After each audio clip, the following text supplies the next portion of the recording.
Bine v-am găsit, dragii mei din Zodia Leu, oriunde v-ați afla. Bine ați venit tuturor pe canalul meu, Tarot Flor de Loto, la o nouă lectură temporală, fără limită de timp. O lectură pe care, desigur, voi să o puteți urmări oricând doriți sau atunci când apare în viața voastră. Ca de fiecare dată vă readuc aminte că propriile voastre decizii și alegeri vă construiesc viitorul, așa că vă rog din suflet, fiind o lectură generală, să luați decât ceea ce rezonează cu voi, iar restul lăsați-le să zboare în univers, pentru că sigur sunt pentru alte energii, care într-o mai mică sau mai mare măsură au o legătură cu Zodia Leu.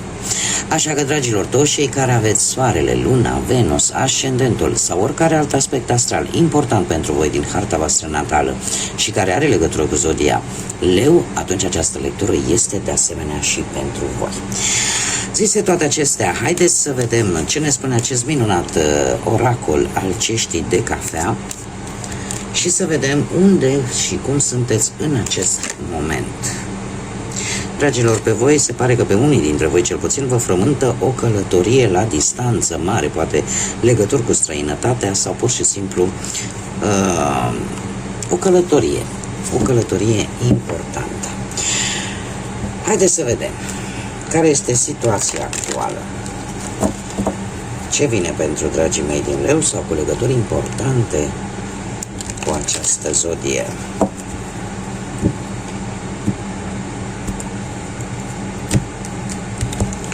Să vedem.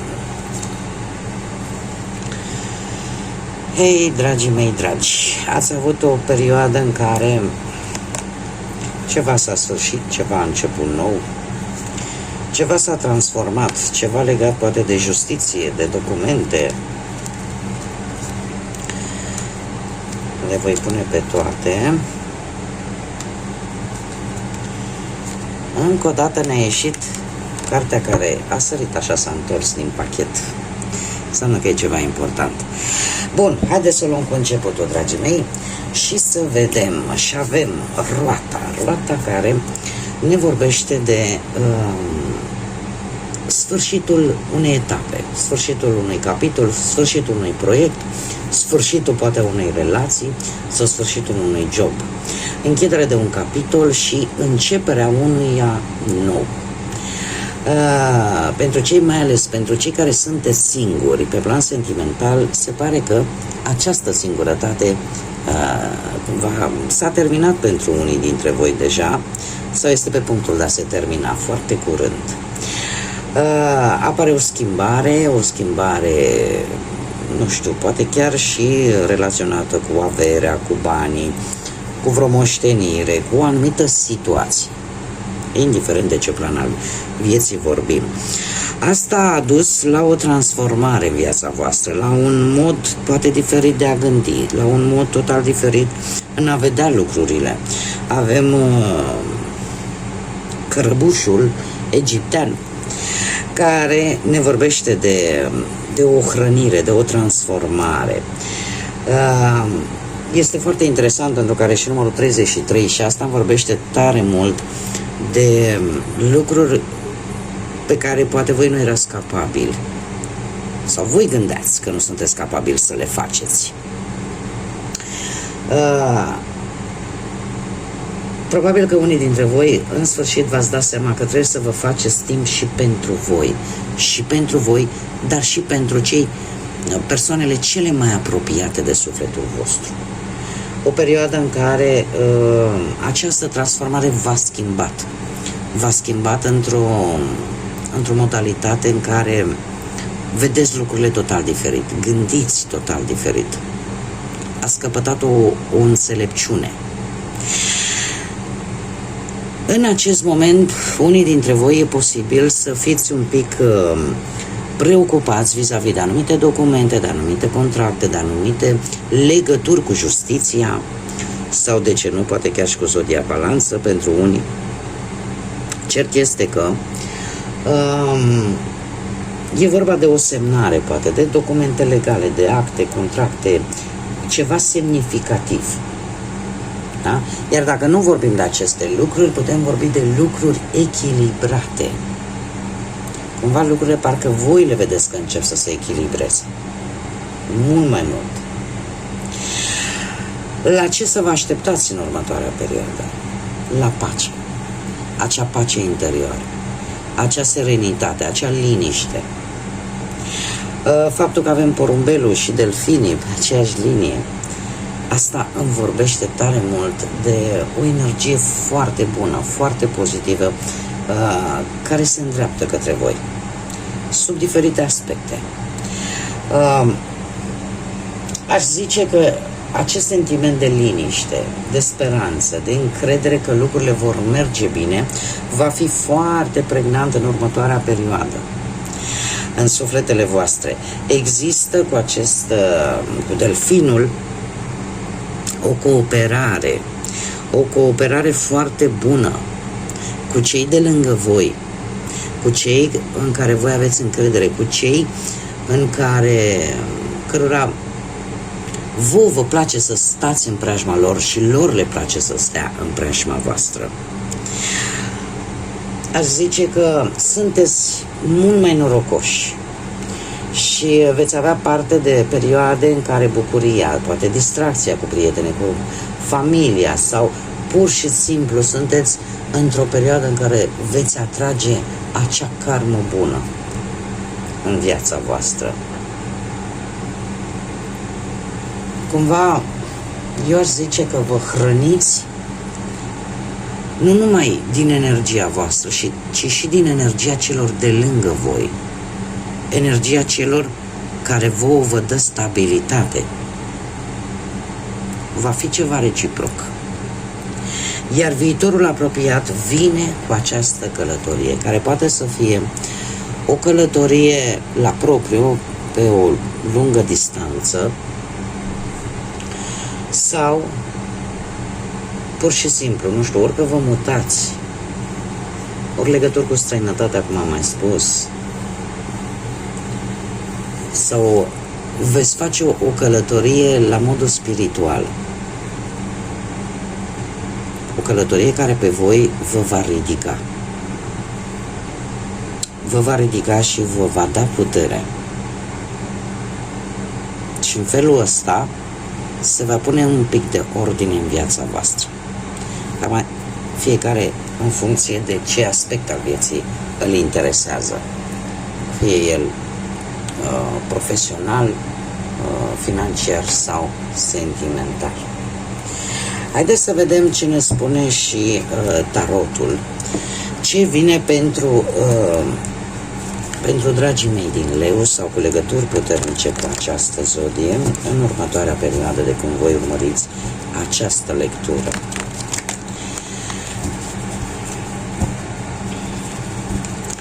Să vedem. Unii dintre voi e posibil să aveți o mică ezitare vis-a-vis de o anumită situație. Haideți să vedem. Și dacă zodia Berbec vă spune ceva.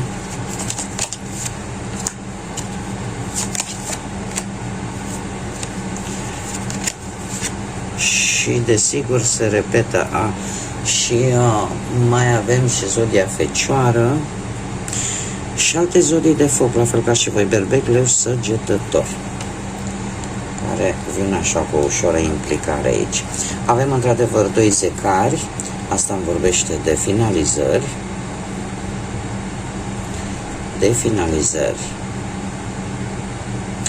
Bun, haideți să luăm cu începutul, dragii mei. Am aici, ați avut o perioadă, am un 10 de monede, ați avut o perioadă, eu aș zice, destul de bună, de stabilitate, poate o reușită materială în mod special. A fost o perioadă destul de lungă în care ați progresat, poate la locul de muncă, sau poate că mutarea într-un alt loc a adus anumite îmbunătățiri materiale. E posibil ca unii dintre voi să fie obținut vreun job poate mai bun decât cel anterior. Cumva lucrurile au evoluat destul de pozitiv cam pe toate planurile. Veniturile cumva ușor au fost destul de bune. Cumva ați avut norocul de partea voastră. Că nu a fost ceva wow, sume foarte mari, dar această abundență a fost în funcție de necesitățile pe care fiecare dintre voi le-a avut.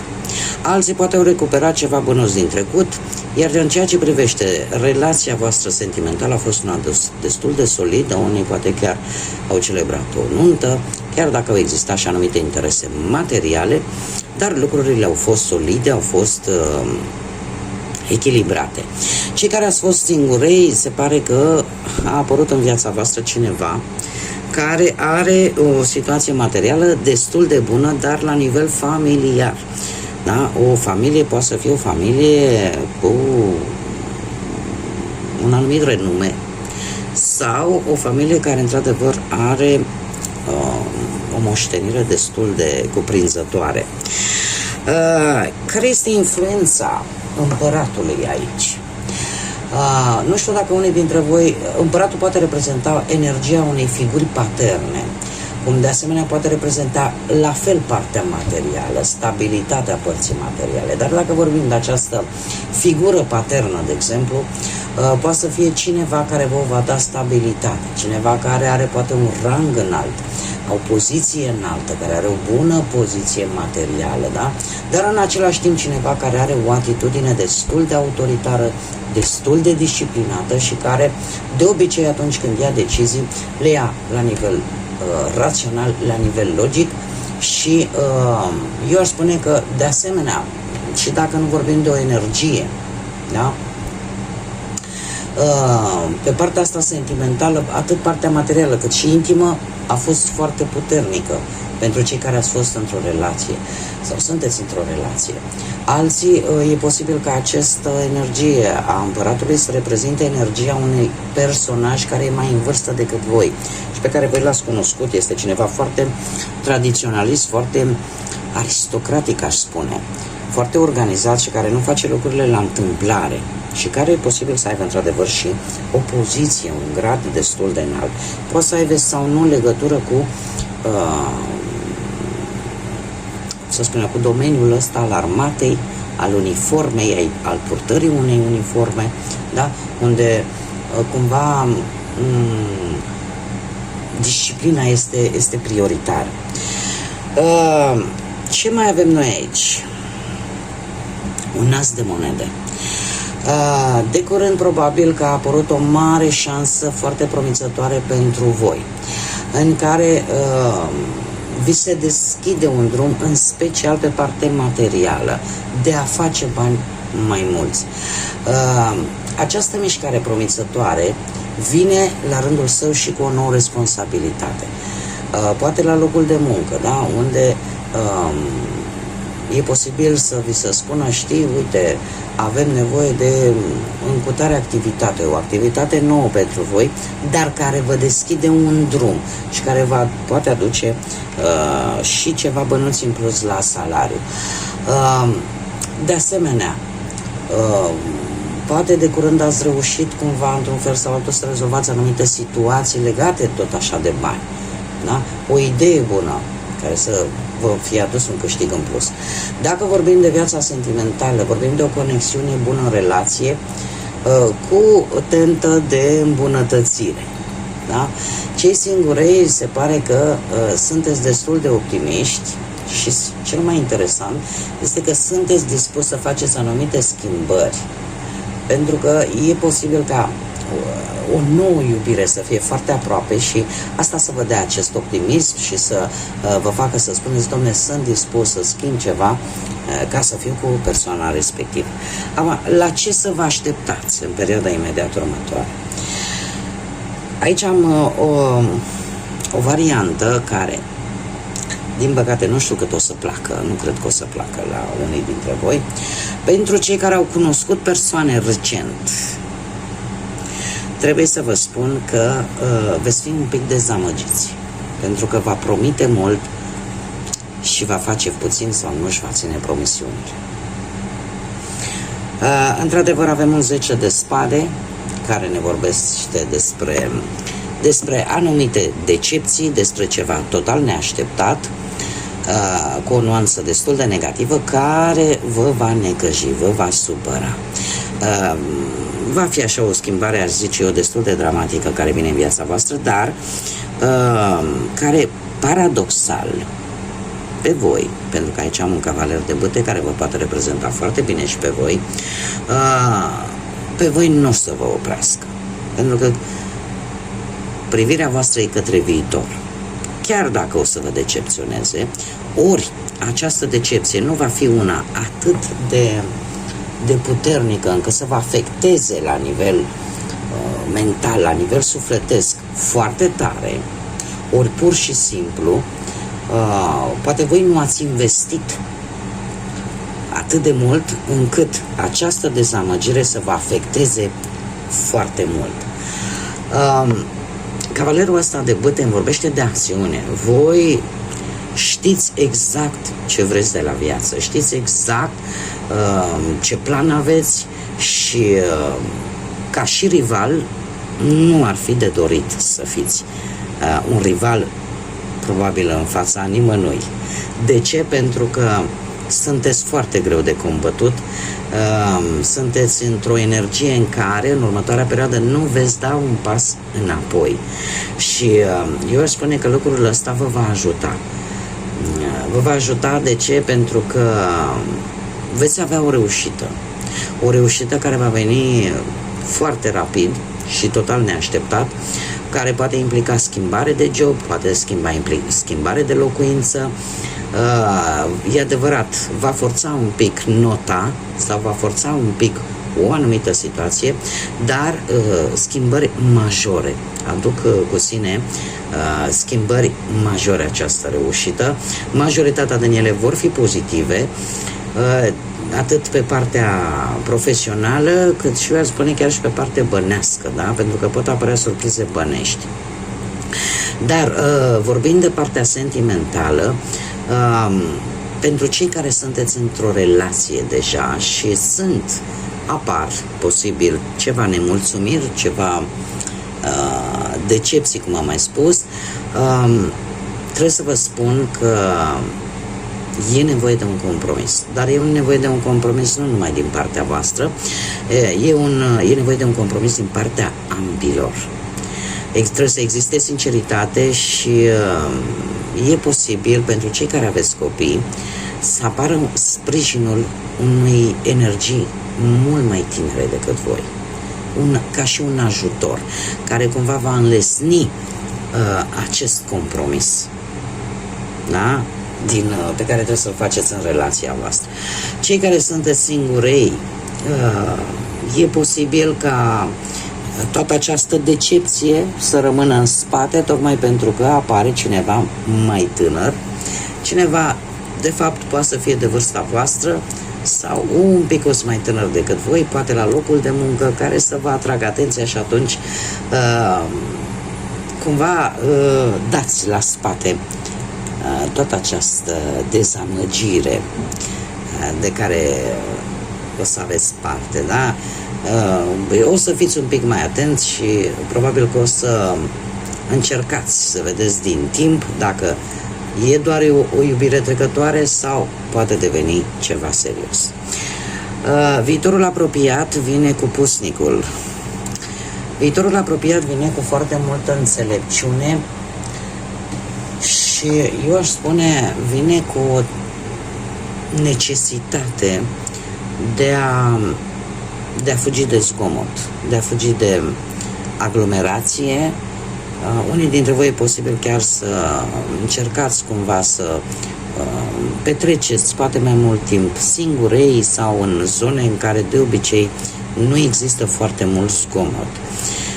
Cumva este un pic rar această atitudine la voi fiind o energie solară și vă place viața, vă place să fiți în centrul atenției, să străluciți, doar că din când în când este nevoie și de această meditație, de această perioadă, probabil scurtă, în care voi să judecați, să vă simțiți, să vă eliberați cumva de anumite lucruri sau mai am o variantă în care efectiv apare o situație din trecutul vostru care necesită o reevaluare.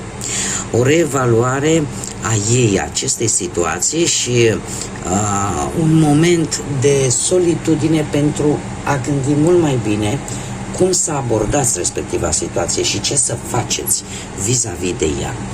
Nu știu dacă zodia Fecioară are vreo influență sau nu, dar eu zic